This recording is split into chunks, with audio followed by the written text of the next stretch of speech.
മനോജെ, ഞാൻ പറയണ ഇയാളൊന്ന് അങ്ങനെയല്ല. അത് ആരുടെയും പക്ഷം പിടിക്കുന്നതല്ല. അത് അല്ല. ആ എടോ, തനിക്ക് ഭാര്യനെ തല്ലാൻ ആരാ? എന്ത് പ്രശ്നമായിക്കോട്ടെ, ആ പെങ്കൊച്ചിനെ എന്തിനാ തല്ലുന്നത്? അതിനകത്ത് തെറ്റുണ്ടെന്ന് നിങ്ങൾക്കറിയില്ല? ആ പെങ്കൊച്ച് തിരിച്ചു തല്ലൂല എന്നുള്ള ഉറപ്പുള്ളതുകൊണ്ടല്ലേ താൻ പോയി അടിക്കാൻ പോയത് അതിനെ, അല്ലേ? അതുകൊണ്ട് നിങ്ങളുടെ ഭാര്യയാണെങ്കിൽ അങ്ങ് തല്ലാവോ? അതെവിടുത്തെ ന്യായം?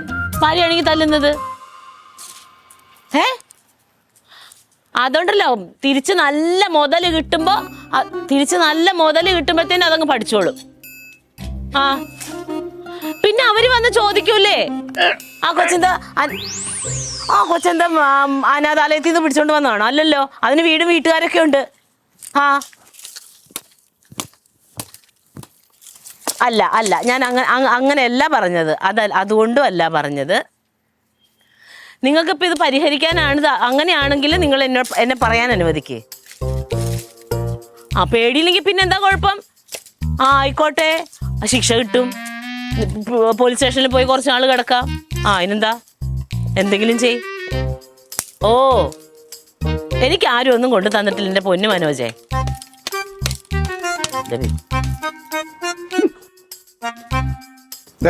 കൊണ്ടോ ഇങ്ങോട്ട്, എന്തീ കാണിക്കണേ? ഹലോ മെമ്പറേ, എന്തുവാണിത്? എന്ത്? അതെ, ഈ പൊതു പ്രശ്നങ്ങൾ പരിഹരിക്കുന്നതിന് ഒരു നയം വേണം, ഒരു മയം വേണം. ഇങ്ങനെ എടുത്തു ചാടിയല്ല അതിനൊക്കെ പരിഹരിക്കേണ്ടത്. എനിക്കൊരു രീതിയുണ്ട്, അത് അറിയില്ല, പരിചയക്കുറവുകൊണ്ടാണ്. കുഴപ്പമില്ല. പറയണ കേട്ടാത്തൊന്നും ജനിച്ച വീണതേ നയത്തിലാന്ന്. ഒന്ന് പോകലിട്ട് വന്ന് ഇതേ കുറച്ച് പാടുണ്ട്. എന്ത്? ഒരു സൈഡില് പെങ്ങളെ തല്ലി എന്തിനാന്ന് ചോദിച്ചിട്ട് ആങ്ങളെ വന്ന് നിൽക്കുന്നു. മറ്റേ സൈഡില് ഭാര്യനെ തല്ലാൻ ഭർത്താവിന് അവകാശമില്ലേന്ന്.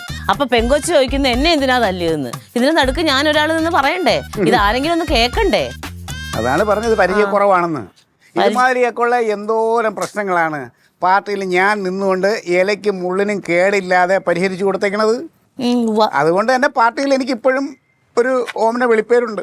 അങ്ങ് തങ്ങിന്നല്ലേ? വെള്ളരിപ്രാവ്. ആര്? ഞാൻ. അത് നിങ്ങളുടെ വെള്ളം കണ്ടിട്ട് ഇട്ടതായിരിക്കും. പിന്നെ വെള്ളം കണ്ടിട്ട് ഇപ്പോഴും പാർട്ടിയിലെ എന്തെങ്കിലും ഒരു പ്രശ്നം വരട്ടെ, ഒരു പൊതു പ്രശ്നം വരട്ടെ, അവിടെ പരിഹരിക്കാൻ ആദ്യം പാർട്ടി നിർദ്ദേശിക്കുന്നത് എന്റെ പേരാണ്. എന്റെ പേര് അത്രയ്ക്ക് വിശ്വാസമാണ് പാർട്ടിക്ക് എന്നെ. വിശ്വാസോ? അതങ്ങ് കൊടങ്ങാള പള്ളി ചെന്ന് പറഞ്ഞാൽ മതി. കഴിഞ്ഞ വർഷത്തെ പാർട്ടി ഫണ്ട് പിരിവിന്റെ കണക്കെടുപ്പിന്റെ അന്ന് ഉടുമുണ്ടടിച്ച് കൊടഞ്ഞ് കാണിച്ചിട്ട് ആ പാർട്ടി ഓഫീസിൽ നിന്ന് പുറത്തോട്ട് വിട്ടത്. ചുമ്മാ അതും പറയരുത്. അത് ഞാൻ എന്റെ നിരപരാധിത്വം അത് തെളിയിക്കാനുള്ള എന്റെ ഉത്തരവാദിത്വം. അതുകൊണ്ട് ഞാൻ മുണ്ടഴിച്ച് കുടഞ്ഞ് കാണിച്ചു, അത്രേ ഉള്ളൂ. അയ്യോ, ഉത്തരവാദിത്തത്തിന്റെ കാര്യം ഒന്നും പറയല്ലേ ക്ലീറ്റോ. പിന്നെ അയ്യോ സാറ് ഇത്ര ഞെട്ടാൻ എന്താ ഉള്ളത്? പിന്നെ നീ എന്തിനാ ഞെട്ടിയത്? കാണിക്കണേ വരാം സാർ. സാർ എന്താ സാർ രാവിലെ? പട്ടീനെ കുളിപ്പിക്കാനോ? വരാം. ഓ സാർ ശരി സാർ, ഇപ്പൊ എത്താം. അപ്പുക്കുട്ടൻ സാറ്. അപ്പുക്കുട്ടൻ സാറെന്ന് പറയുമ്പോ ഇത്ര ഞെട്ടാൻ എന്താ ഉള്ളത്? അയ്യോ, എന്ത് പാർട്ടി, എന്ത് ഇത്. എനിക്ക് അപ്പുക്കുട്ടൻ സാറിനാണ് ദൈവമാണ്. ദൈവത്തിന്റെ വീട്ടിലെ പട്ടിക്ക് വയറിളകിയ പിന്നെ ഓടിയാണ് സാറെന്നെ അത്യാവശ്യമായിട്ട് അങ്ങോട്ട് ചെല്ലാൻ പറഞ്ഞിരിക്കണേ. എന്തോ കാര്യം സംസാരിക്കാനാണെന്ന് പറഞ്ഞു. എനിക്ക് മനസ്സിലായി സംഭവം എന്താണെന്ന്. അങ്ങനെ മനസ്സിലായില്ല? നിയമസഭാ ഇലക്ഷൻ വരാൻ പോവല്ലേ? ഈ നിയോജക മണ്ഡലത്തേക്ക് MLA സ്ഥാനാർത്ഥിയായിട്ട് ക്ലീറ്റർ മെച്ചമ്പി നിർത്താനുള്ള തീരുമാനമാണ്. അതാ പെട്ടെന്ന് ഓണി വിളിച്ച് അങ്ങോട്ടും എല്ലാം പറഞ്ഞു. അങ്ങനെ ഒളിഞ്ഞും തെളിഞ്ഞും ഒക്കെ ഒരു സംസാരം പാർട്ടിയിൽ നടക്കുന്നുണ്ട്. പിന്നെ ഞാനതൊന്നും കാര്യമാക്കാറില്ല. ഇനി പാർട്ടിയുടെ തീരുമാനം അങ്ങനെയാണെങ്കിൽ അതങ്ങ് ശിരസാ വഹിക്കും, അത്രേ ഉള്ളൂ. എനിക്ക് ഇത് കേൾക്കുമ്പോഴാണ് എന്തോ വലിയ കഷ്ടപ്പെട്ടാവണ പോലെ. നല്ല ആഗ്രഹമുണ്ട് സത്യം പറ. ക്ലീറ്റോനെ MLA ആവാൻ ആഗ്രഹമില്ലേ? അതെ, അങ്ങനെയല്ല. വിട്. ഒരു പാർട്ടിയുടെ തീരുമാനങ്ങൾ എന്താണോ അത് അനുസരിച്ച് മുന്നോട്ട് പോകുന്നവനാണ് ഒരു യഥാർത്ഥ പ്രവർത്തകൻ. അത്രയും ഞാൻ ചെയ്തുള്ളൂ. ബാക്കി ഞാൻ പോയിട്ട് വന്നിട്ട് പറഞ്ഞുതരാം. ഇപ്പൊ സമയമല്ല, സാറ് വിളിച്ച് പെട്ടെന്ന് എല്ലാം പറഞ്ഞു. തങ്കന്റെ അടുത്ത് ആ പോക്കിൽ ഒരു MLA യുടെ മണം അടിക്കുന്നുണ്ടല്ലോ. അതായത് ഈ വീട്ടിൽ ഒരു MLA, മെമ്പറുടെ ഭർത്താവ് MLA. സംഗതി നടക്കാനുള്ള എല്ലാ സാധ്യതയുണ്ട്.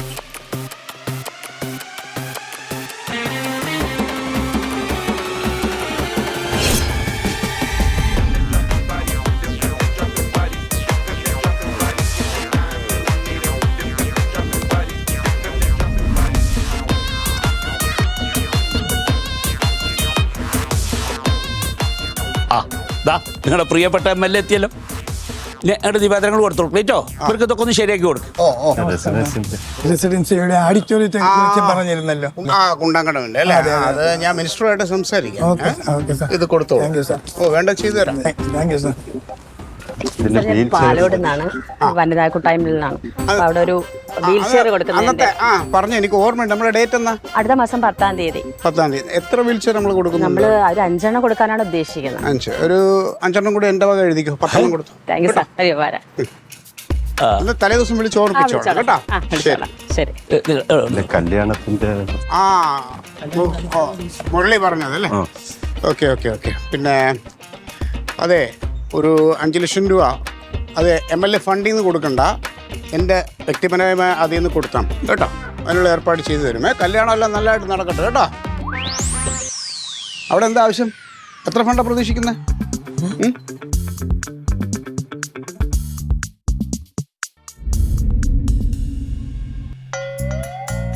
സാറേ, ഞാൻ അപ്പുക്കുട്ട സാറിനായിട്ട് കണ്ടിട്ടേ ഞാൻ അങ്ങോട്ട് വരുള്ളൂ. ഹലോ, എന്താ ആലോചിച്ചിട്ടിരിക്കുന്നത്? ഞാൻ ഇറങ്ങിയേ. ഒന്നും കഴിച്ചില്ലല്ലോ. അതിനിപ്പോ അപ്പുക്കുട്ട സാറായിട്ടുള്ള മീറ്റിംഗ് കഴിഞ്ഞിട്ട് ആ സന്തോഷ വാർത്തയും കൂടെ അറിഞ്ഞിട്ട് 2 ദിവസം കൂടുതൽ കഴിക്കാം നായര കടയിൽ നിന്ന്. ശരി എന്നാ. അതെന്ത് പരിപാടി? വെറും വയറ്റിൽ ഈ ചുള്ളിക്കമ്പല്ല ഞാൻ പുറകെ കൊണ്ട് അടിക്കുക, എന്നിട്ട് എനിക്ക് ഒരു ഭക്ഷണം പോലും തരാതെ പോവാണോ? MLA യുടെ ഇച്ചിരി കൂടി വിശപ്പ് സഹിക്കുന്നത്. ഇതൊന്നും കൂടി ഒത്തിട്ട് വയ്ക്കും. അത്ര അങ്ങ് സഹിക്കാൻ പറ്റണില്ലെങ്കിൽ ഇത് വെട്ടിയ കമ്പനി 2 എടുത്ത് ചവച്ചരച്ചങ്ങ് പിന്നെ ഉള്ളി കർപ്പൂരം മുളക് എന്ന് പറഞ്ഞ് വരുവേ അമ്മ എടുത്ത് കേട്ടോ. ഓ,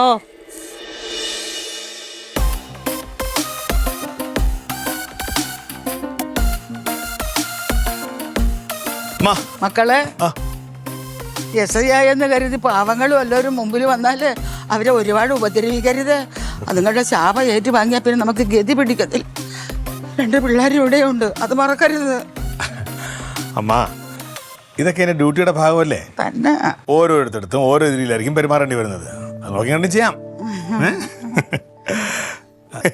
SI ഏമാൻ സ്റ്റേഷനിലേക്കുള്ള തയ്യാറെടുപ്പായിരിക്കും അല്ലേ? പിന്നെ ഉത്തരവാദിത്തപ്പെട്ട ഇൻസ്പെക്ടർ ആകുമ്പോൾ അങ്ങനെയൊക്കെ അല്ലേ വേണ്ടത്? അത് വേണം, അത് വേണം. പിന്നെ ഈ സ്റ്റേഷനിൽ പോകുമ്പോൾ സമയം കിട്ടുമ്പോൾ ഒരു MLA യോട് എങ്ങനെ പെരുമാറണം, MLAക്ക് എങ്ങനെ സെല്യൂട്ട് അടിക്കണമെന്നൊക്കെ കൂടി ഒന്ന് പഠിച്ചു വെച്ചോ. വേണ്ടി വരും. നിന്റെ ഈ പറച്ചിലേട്ടാ നീ MLA ആണെന്ന് തോന്നില്ലടാ. അതിനുള്ള സാധ്യതകളൊക്കെ പാർട്ടിയിൽ കാണുന്നുണ്ട്. തന്നെടി. അങ്ങനെ നമ്മുടെ കുടുംബത്തിലൊരു MLA, ഒരു മെമ്പർ, ഒരു SI. എന്റെ നാപ്പുറത്തല ദേവിയേ, എന്റെ കൊച്ചുങ്ങൾക്ക് നല്ല ഗതി കൊടുക്കണേ. എന്റെ നാപ്പുറത്തല ദേവി, ഇവനെ സല്യൂട്ട് ചെയ്യേണ്ട ഗതിയുടെ എനിക്ക് വരുമെന്തോ. എടാ, നിന്റെ ഭാഗ്യമായിട്ട് നീ കൂട്ടിക്കോ. അയ്യോ, ഇറങ്ങിയാ ഇറങ്ങി. നീ ഇതെങ്ങടെ പോണ്? പോയിട്ട് കുറെ കാര്യങ്ങളുണ്ട്. നീ പോലെ എന്നോട് കുറച്ച് കാര്യങ്ങൾ സംസാരിക്കണ്ട. അതിനപ്പം ഞാൻ വന്നു. അയ്യോ, അങ്ങനെ പറയാൻ പറ്റില്ല. നിവേദനം കൊടുക്കണം, കൊടുക്കേണ്ടി വരും. ഞാൻ ഇറങ്ങി. നിവേദനോ? എന്താ അമ്മാവ, ഇപ്പൊ എനിക്ക് സംസാരിക്കാൻ എന്തെങ്കിലും ഇവിടെ പറഞ്ഞോ. എന്നെ കാണാം, വൈകിട്ട് കാണാം. ഇല്ല, സമയമില്ല. അല്ലടാ, അവനെ ചെയ്യ്, നീയെ ചെയ്യ്. ഇതാ ബലത്ര തിരക്ക്. എനിക്കറിയില്ല. എന്തിനായിട്ട് നിവേദനം കൊടുക്കണം? അമ്മാവ ദേ അപ്പുകുട്ട സാറ് വിളിച്ചേക്കുവാ, പെട്ടെന്ന് ചെല്ലാൻ പറഞ്ഞോണ്ട്. ഇങ്ങോട്ട് നോക്കിയേ, എന്താ കാര്യമുണ്ട്? ഇലക്ഷൻ വരുമല്ലേ? ഞാൻ പോയിട്ട് വരാം. പോയിട്ട് വാ. ശരി.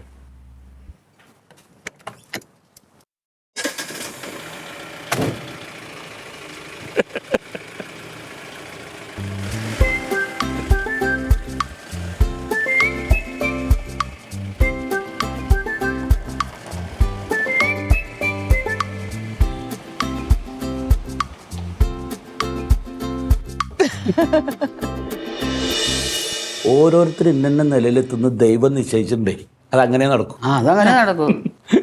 എന്തായാലും ഞാൻ കേട്ടതൊക്കെ ശരിയാ. ശരിയാണല്ലോ. അല്ലെങ്കിൽ ഇപ്പൊ അപ്പുക്കുട്ട സാർ എടുപിടിന്ന് അങ്ങോട്ട് ചെല്ലാൻ വേണ്ടി പറയോ? അല്ല, അപ്പോൾ സാറ് പല കാര്യത്തിനും വിളിക്കാറുണ്ടല്ലോ. ഇതങ്ങനെയല്ല. അപ്പൊ ഇന്നാള് ഇതേപോലെ ഒരു തൃശ്ശൂരുള്ളൊരു വലിയ രാഷ്ട്രീയക്കാരൻ വന്നായിരുന്നു ഇവിടെ. അമ്മ കേട്ടില്ലേ? ആ, അന്ന് അയാൾ പറഞ്ഞതാണ് പാർട്ടിയുടെ ഭാവി വാഗ്ദാനാണ് ക്ലീറ്റോ. അപ്പോൾ എല്ലാവരും പറയുന്നത് എന്താന്ന് വെച്ചാല് വലിയ വലിയ ആൾക്കാർക്കൊക്കെ ക്ലീറ്റോന്റെ മേളിലൊരു കണ്ണ് അന്നേ ഉണ്ടെന്നാ പറയണേ. അല്ലേ? അല്ലെങ്കിൽ എനിക്ക് അവനെ കുറിച്ച് അറിയാമായിരുന്നു. അവൻ തുഴഞ്ഞൊരു ലക്ഷ്യസ്ഥാനത്ത് എത്തുന്നു. എന്തൊക്കെ പ്രതിസന്ധികളുണ്ടെങ്കിലും അതിനൊക്കെ തരണം ചെയ്ത് അവൻ രാഷ്ട്രീയത്തിൽ ഉറച്ചു നിൽക്കും. മിടുക്കനവൻ. ഓ, നീ എപ്പോഴും അവനെ കുറ്റപ്പെടുത്തി സംസാരിക്കുന്നത് ഞാൻ കേട്ടിട്ടുണ്ട്. അത് പിന്നെ അവന്റെ നല്ല ഭാവിക്ക് വേണ്ടിയല്ലേ. കണ്ടില്ലേ, ഇപ്പൊ നേരെ ഇത് കണ്ടില്ലേ അല്ലേ?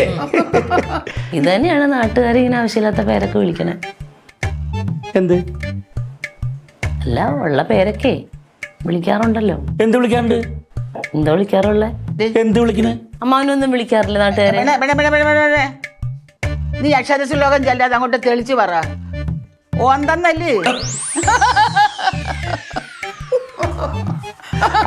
അതൊക്കെ പോട്ടെ. ഇപ്പൊ അവന്റെ പാർട്ടിക്ക് ജനങ്ങളുടെ ഇടയിൽ നല്ല അഭിപ്രായമുണ്ട്.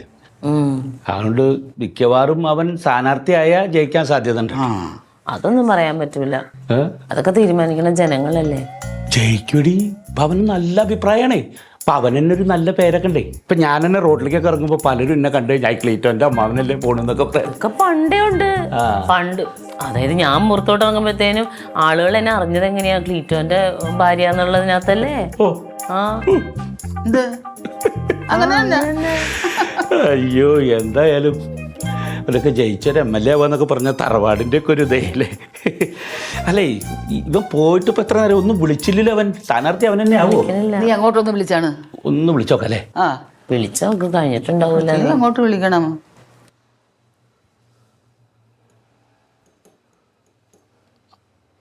കണ്ടോ, കട്ട് ചെയ്തു. മീറ്റിംഗ് കഴിഞ്ഞിട്ടില്ല. അതാ. അല്ല, പലരും വന്ന് കൈകൊടുപ്പും വർത്താനവും ഒക്കെ അറിയും. ഒരു കാര്യം ചെയ്യ്, നീ കനകനെ വിളിക്ക്. ചിലപ്പോ അവൻ കനകനെ വിളിച്ച് കാണിക്കും. അവനെ വിളിച്ചിട്ടൊന്നും ഉണ്ടാവില്ല. എന്തെങ്കിലും തീരുമാനമായി എന്നെ വിളിച്ചു പറയും ക്ലീറ്റോ. അമ്മാവൻ വിളിച്ചോണ്ട് ചിലപ്പോ തിരിച്ചു വിളിക്കുമായിരിക്കും. എന്തായാലും നടന്നാ മതിയായിരുന്നു. ഇത് ചായ എടുത്തിട്ട് എന്തേ കുടിക്കാത്ത? ചായ ഇങ്ങോട്ട് ഇറങ്ങണില്ലേ. ഒരു സംഭവം ഓരോരുത്തരും ഓരോ നിലയിലെത്ര ഇങ്ങനെ ആലോചിച്ചാ പിന്നെ സന്തോഷം വന്നോ ദാഹം ഉണ്ടാവില്ല, എനിക്ക് പക്ഷെ നേരത്തെ ആണോ? ഇത് ഞാൻ ചീര വയ്ക്കുന്ന കടയിലെ സുരേഷാ. സുരേഷേ, അതെ. അതല്ല ഞാൻ പറയാം. ഞാൻ ചായ എടുത്തിട്ട് അവിടെ ചായയും കുടിച്ചില്ല. ഇവിടെ ഉള്ളവർക്ക് സ്വഭാവം ഇതാ. ഒരു കാര്യം വന്നാൽ എല്ലാം മറക്കും. ഈ പറഞ്ഞ പോലെ എന്താവും എന്തോ. ആ, ശരി. Okay sir. അൻസാറിനെ വിളിച്ചത്. അൻസാറിന് ആ മീറ്റിംഗ് ഉള്ള കാര്യമേ അറിയാവൂ. പക്ഷെ എങ്ങോട്ട് പോയി, എങ്ങോട്ടാണ്, എന്താണ് കാര്യം എന്ന് അറിഞ്ഞൂടാ. എന്താ ഇവനിക്കാണെങ്കിൽ വീട്ടിലുള്ളവരുടെ അവസരം മനസ്സിലാക്കണ്ടേ? കനക, നീ ഒന്ന് വിളിച്ചു നോക്ക്. അമ്മ, ഞാൻ രാവിലെ വിളിക്കാൻ പറ്റിയില്ല. അതിനുശേഷം വിളിച്ചു നോക്കിയിട്ടുണ്ടായിരുന്നു. രാവിലെ അടുത്ത സ്റ്റേഷൻ ഒരു 100 കൂട്ടം പരിപാടിയായിരുന്നു. 1-2 വള്ളിക്കെട്ട് കേസുകളും കാര്യങ്ങളൊക്കെ ഉള്ള കാരണം ഒന്നും ചെയ്യാനും പറ്റിയില്ല. അതിനുശേഷം വിളിച്ചപ്പോൾ കിട്ടിയതില്ല അവനെ. ഞാൻ ഉച്ചക്ക് വിളിച്ചിട്ട് ക്ലീറ്റോ ചേട്ടാ ഫോൺ എടുത്തില്ല. ആ, ഇത്ര നേരമൊക്കെ മീറ്റിംഗ് ഉണ്ടാവും. എവിടെ പോയാവനത്? റൊണാൾഡോ ഒറ്റയ്ക്കാണല്ലോ വരുന്നത്. അപ്പൊ അവന്റെ കൂടെ അവന്റെ കൂടെ പോകുന്നു പറഞ്ഞില്ലായിരുന്നല്ലോ. അല്ല, എന്നാലും കണ്ടിട്ട് ഒപ്പം വരുന്ന കരുതി. വന്നില്ലേ? നീ കണ്ടില്ലേ? വഴിയിലൊന്നും ഉണ്ടായില്ലേടാ? ജംഗ്ഷനിലും കണ്ടില്ല. ഞാൻ നായരേട്ടനെ കടയിൽ ചെന്നപ്പോ നായരേട്ടൻ ചോദിച്ചു, നേതാവിനെ കണ്ടിട്ട് കുറെ ദിവസമായല്ലോ. വന്നില്ല ഇങ്ങോട്ട്. എന്താ ഈ മനുഷ്യന് ഇത് എങ്ങോട്ട് പോയിന്നാവോ? ഒന്ന് വിളിച്ചു പറഞ്ഞോണ്ട് എന്താ കുഴപ്പം? നീ ഒന്ന് പോയി തിരക്കടാ. ഇത്രയും നേരം ആയില്ലേ? അല്ല, ഈ പാർട്ടി മീറ്റിംഗ് എന്നൊക്കെ പറയാൻ പറ്റില്ല. രാത്രി വരെയൊക്കെ അങ്ങ് പോകുമ്പോ അറിയാനൊന്നും പറ്റില്ല ചിലപ്പോ. രാത്രി വരെയൊക്കെ ഉണ്ടാവോ? പിന്നെ അത് പല അവരുടേതായ ചില തീരുമാനങ്ങളൊക്കെ മാറി മറിഞ്ഞൊക്കെ വരുമല്ലോ. എന്താണെങ്കിലും ഒന്ന് വിളിച്ചു പറയാൻ പാടില്ല ക്ലീറ്റോന്.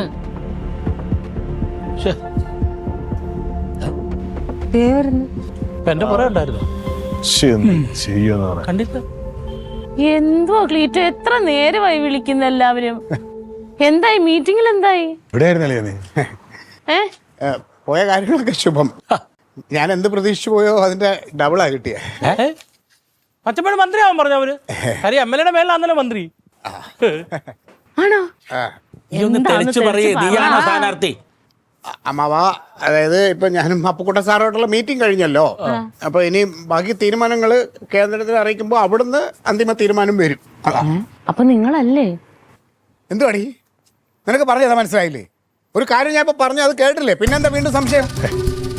അവിടെ ഒരു ആകാംക്ഷ കൊണ്ട് ചോദിച്ചാൽ നീ ചൂടാവേണ്ട കാര്യത്തിണ്ടാ. എന്താ ആകാംക്ഷ? ഒരു കാര്യം പറഞ്ഞാൽ മനസ്സിലാവും, പിന്നെ വീണ്ടും കിട്ടി എന്താ ചോദിക്കണേ? ആവശ്യമില്ലാതെ എന്തിനാ പിന്നെ വീണ്ടും കിട്ടേണ്ട കാര്യം? അന്ന ഞങ്ങൾ ഇത്ര നേരം കാത്തുക്കലായിരുന്നു. കാത്തിക്കച്ചാത്ത നാട് വിട്ടുപോയോ? അല്ല മക്കളെ, ഇങ്ങനെ കുറെ ആളുകൾ. എടാ നീ ദേഷ്യപ്പെടാതെ. നീ പോയ സമയം മുതൽ ഈ സമയം വരെ ഒരേ ഇരിപ്പാണ് ഞങ്ങൾ. എന്തായി ഏതായെന്ന് ഞങ്ങൾക്കൊക്കെ ഒന്ന് അറിയണ്ടേ? ആ കാര്യമാണ് ഞാൻ പറഞ്ഞത്. ഇത്രയൊക്കെ തന്നെ സംഭവിച്ചോളൂ, ഇതിലപ്പുറം ഒന്നും സംഭവിച്ചിട്ടില്ല. കുളിക്കാൻ ചൂടുവെള്ളാക്കി വെച്ചിട്ടുണ്ടോ? ചൂടുവെള്ളമൊക്കെ നിങ്ങൾ എന്നോട് പറഞ്ഞായിരുന്നോ? പറഞ്ഞാലേ അറിയാവോ? എന്നൊന്നും പറയണോ? നിനക്ക് അറിഞ്ഞൂടെ? പെണ്ണുങ്ങളായാലും വീട്ടിലെ കാര്യങ്ങളും കൂടെ ശ്രദ്ധിക്കണം. അല്ല, രാവിലെ സാരി എടുത്ത് ഉടുത്ത് ഊരി കണ്ട ഇറങ്ങല്ലേ മെമ്പറെന്ന് പറഞ്ഞിട്ട്. അപ്പൊ ഇങ്ങനെയൊക്കെ ഇരിക്കും. കുറച്ചൊക്കെ ഉത്തരവാദിത്തം വേണം. കുറെ രാഷ്ട്രീയക്കാർ ഇറങ്ങിക്കണം. കുറെ കൂടുതൽ രാഷ്ട്രീയക്കാർ കാരണമാണ് ഈ നാട് തന്നെ നന്നാവാത്തത്. നന്നാവൂല. ആ, എനിക്ക് തോന്നുന്നത് മച്ചമ്പയുടെ പാർട്ടി മുഖ്യമന്ത്രി ആവാൻ പറഞ്ഞതാണ്. കാര്യം ചോദ്യങ്ങൾ വെച്ചപ്പോ ചൂടാകണ്ടില്ലേ? അത് മുഖ്യമന്ത്രി വേറെ ലക്ഷണ. ഇവൻ ആലോചിച്ച് കാത്തുന്ന നമ്മളെ പറഞ്ഞാൽ മതിയല്ലോ. ചിലപ്പോ രാവിലെ തൊട്ട് ഇത്ര സമയം വരെ മീറ്റിംഗിൽ ഇരുന്നില്ലേ, അതിന്റെ മുഷിപ്പായിരിക്കും. എന്നാലും ഇങ്ങനെ ദേഷ്യപ്പെടാറില്ല, ഇങ്ങനെ സംസാരിക്കാറുമില്ല. എന്തോ സംഭവിച്ചിട്ടുണ്ട്.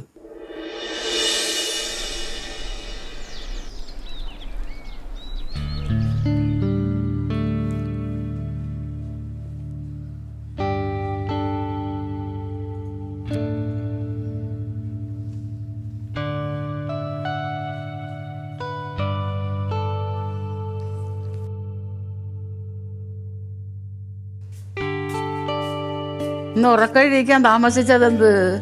നല്ല ക്ഷീണം, അതുകൊണ്ട് കുറച്ച് ഉറങ്ങിപ്പോയി. അല്ല, തങ്കം അവിടെ നിൽക്കണം, അതാ പോയാ? അല്ല, അവള് രാവിലെ തന്നെ പോയല്ലോ. പോയാ? പിന്നെ അവക്ക് ഇന്ന് എന്താന്നാ ഗൃഹപ്രവേശനം എന്നൊക്കെ പറയുന്നതായിട്ട്. ഗൃഹപ്രവേശനമല്ല, ഗൃഹ സന്ദർശനം. പഞ്ചായത്തിലെ വീടുകളിൽ പോയി ആളുകളുടെ പ്രശ്നങ്ങളൊക്കെ നോക്കാൻ വേണ്ടി. ഇതെന്ത് എന്തോന്നത്? അപ്പോ മോട്ടെ, എനിക്ക് വിശപ്പില്ല, കുറച്ച് കഴിഞ്ഞിട്ട് ഞാൻ എന്നാ പിന്നെ വിശക്കുമ്പോ എടുത്ത് കഴിക്ക്. ഓ, ലില്ലിമുള അവള് പോയാ? അയ്യോ, അവള് രാവിലെ പോയില്ലേ? പിള്ളേരെല്ലാരും പോയി. അല്ല, നിനക്കിന്ന് പോണ്ടേ? ആ, ഞാനേ ഇന്ന് ഇതാണ് എനിക്ക് വർക്ക് ഫ്രം ഹോം.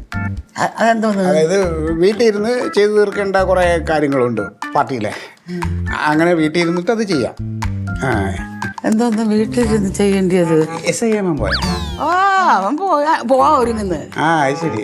അല്ലേ, സത്യം പറ, ഇന്നലെ എന്താ സംഭവിച്ചത്? നിനക്ക് സീറ്റ് കിട്ടൂലേ?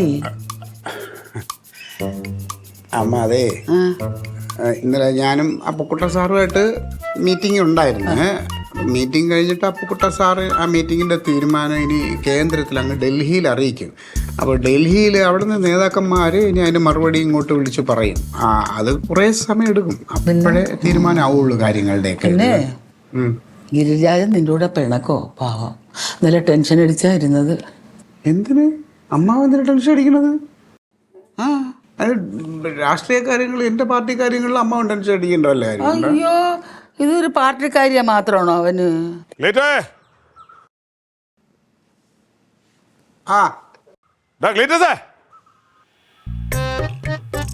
ആളെ നല്ല പണിയാണ് ആളെയാ കാണിച്ചത്. എന്നോടൊരു വാക്കുപോലും പറഞ്ഞില്ല. ഞാൻ എന്ത് പ്രാവശ്യം വിളിച്ചു, ഒന്ന് ഫോണെങ്കിലും എടുക്കണ്ടേ? നീ പാഞ്ഞ് നീ ഇങ്ങോട്ട് വാ, ഇവിടെ സംസാരിക്കാം നമുക്ക്. ഞാൻ അവനോട് സംസാരിക്കണം, നിനക്കെന്ത് കേൾക്കാൻ? അതിനെന്ത് കുഴപ്പം? ഞങ്ങൾ ഇപ്പൊ കുടുംബകാര്യമൊന്നും അല്ലല്ലോ, പാർട്ടിക്കാരിയല്ല. അൻസാർ അതിലേക്ക് ഇറങ്ങി. എന്താണെങ്കിലും നിങ്ങൾ സംസാരിക്കുന്നത് നമുക്ക്. എന്താ അല്ല അമ്മ പോലെ ഇവനെന്തോ പറയണോ, കേട്ടിട്ട് പോവാം. എനിക്കൊന്നും കേൾക്കണ്ട. അവൻ തന്നെ പറഞ്ഞല്ലേ എന്നും പറയാനുള്ളൂ. അങ്ങനെ അല്ലല്ലോ, അവന് പറയാനുള്ള കേട്ടിട്ട് പോവാം. എനിക്ക് അമ്മ അവനോട് ഒന്നും പറയാല്ല. അമ്മ കയറി പോമാവാ. ശരി. ഇവന് MLA സീറ്റ് കിട്ടുമില്ലേ? MLA സീറ്റാ? ഞാൻ അളിയ പാർട്ടിയിലേ അല്ലല്ലോ. പാർട്ടിയില്ലേ? ഇല്ലേ?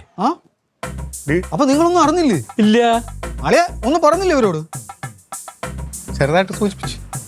എന്താ സംഭവിച്ച? എന്താ സംഭവം? എന്താ അത് അളിയനെ പാർട്ടിയിൽ നിന്ന് ഒന്ന് മാറ്റി നിർത്തിയിരിക്കുക. അവനെ എന്തിനു മക്കളെ പാർട്ടിയിൽ നിന്ന് മാറ്റിയത്? അതെ, ഇത്രയും കാലം അളിയന്റെ പ്രവർത്തനം വളരെ പരാജയമാണെന്നാണ് DDT പാർട്ടി കണ്ടെത്തിയിരിക്കുന്നത്. അയ്യോ, അതായത് ഇത്രയും കാലം വർക്ക് ചെയ്തിട്ട് പോലും നമുക്ക് ഈ കേരളത്തിൽ ഒരു സീറ്റ് പോലും DDT പാർട്ടിക്ക് പിടിക്കാൻ പറ്റിയിട്ടില്ല. ആകെ ഉണ്ടായിരുന്ന ഈ പഞ്ചായത്തിൽ ഉണ്ടായിരുന്ന ഒരു സീറ്റ് സ്വന്തം ഭാര്യ കാരണം നഷ്ടപ്പെടുകയും ചെയ്തു. അപ്പോൾ ഇതെല്ലാം കൂടെ വകയിരുത്തിയിട്ട് പാർട്ടി തീരുമാനിച്ചിരിക്കുന്ന ആ ക്ലീറ്റസ് മത്തായി കുറച്ച് ദിവസം മാറി നിൽക്കാനാണ്. അയ്യോ, അല്ല അപ്പൊ പുതിയ ചുമതല ആർക്കാ? അത് വലിയ രസമോ, ഡൽഹിയിൽ ഒരു ബിസിനസ് മാഗ്നറ്റിനെ ഇറക്കിയിട്ടുണ്ട്. അതിപ്പോ പാർട്ടിക്കാരുടെ ട്രെൻഡാ ബിസിനസ്സുകാരെ ഇറക്കാന്നുള്ളത്. അത് ശരി. ഇപ്പൊ പാർട്ടിയിലില്ല, അതിന്റെ ദേഷ്യമാണ് ഇപ്പൊ ഇന്നലെ ഞങ്ങളോട് ഈ കാണിച്ചതൊക്കെ. പാർട്ടി ഇത് അങ്ങനെ ഇല്ലാന്ന് പറഞ്ഞാൽ സ്ഥിരമായിട്ടില്ല, താൽക്കാലികമായിട്ടൊന്ന് മാറ്റി എന്നുള്ളതേ ഉള്ളൂ. എന്താന്നേ? നീ വന്നാ ഇന്നലെ അവൻ ചാടിത്തുള്ളിന്റെ കാര്യം എന്താണെന്ന് മനസ്സിലായി എനിക്ക്. ഞാനിപ്പോ കേട്ടു. ഇതെന്താ പറ്റി വിളിച്ചോ? ഒന്നുമില്ല, അത് താൽക്കാലികമായിട്ട് ഒന്ന് മാറി നിൽക്കാൻ പറഞ്ഞു. താൽക്കാലികമായിട്ട് അത്രേ ഉള്ളൂ. അല്ലടാ, അങ്ങനെ തന്നെ പാർട്ടിയിൽ നിന്ന് പുറത്താക്കിയെങ്കിൽ ഇനിയിപ്പോ എന്റെ പുതിയ പരിപാടി എന്താ? അതെ, എന്നെ അങ്ങനെ മൂലക്കാക്കാന്നൊന്നും ആരും വിചാരിക്കണ്ട. ഞാൻ തകർന്ന തരിപ്പണായി എന്നും വിചാരിക്കണ്ട. പിന്നെ ജനങ്ങളെ സേവിക്കാൻ അതിന് എനിക്ക് ഒരു പാർട്ടിയുടെ പിന്തുണയും വേണ്ട, ഞാൻ മാത്രം മതി. ഞാൻ എവിടെ നിന്നാണോ തുടങ്ങിയത് അവിടേക്ക് പോകാനുള്ള തീരുമാനത്തിലാണ്. പിന്നെ ഞാൻ ചില കാര്യങ്ങൾ തീരുമാനിച്ചിട്ടുണ്ട്. എന്ത്? ഇന്നലെ അപ്പക്കുട്ട സാറുമായിട്ടുള്ള മീറ്റിംഗ് കഴിഞ്ഞപ്പോൾ മുതൽ ഞാൻ അതിൻ്റെ പിന്നാലെ ആയിരുന്നു. അതിനെനിക്ക് തുടങ്ങാനുള്ള ഓഫീസൊക്കെ ഞാൻ കണ്ടുവച്ചിട്ടുണ്ട്. ബാക്കി കാര്യങ്ങളൊക്കെ ഏതാണ്ട് ശരിയായിട്ടുണ്ട്. എൻ്റെ ഹെൽപ്പ് ഒരു കാര്യം പറഞ്ഞില്ലെന്ന് വേണ്ട, വെറുതെ ആൾക്കാരുടെ കയ്യിൽ തൊളി വെക്കരുത്. പറഞ്ഞില്ലെന്ന് വേണ്ട. ഹെൽപ്പ് എന്താണെന്ന് ഇവിടെയുള്ള ജനങ്ങൾക്കറിയാം. അതിൻ്റെ പ്രൊപ്പറേറ്റർ ആരാണെന്നും എന്താണെന്നും ജനങ്ങൾക്കറിയാം കേട്ടാ. പിന്നെ അത് നടത്തുന്ന ക്ലീറ്റസ് മത്തായും അവർക്ക് അതിനേക്കാളും നന്നായിട്ടറിയാം.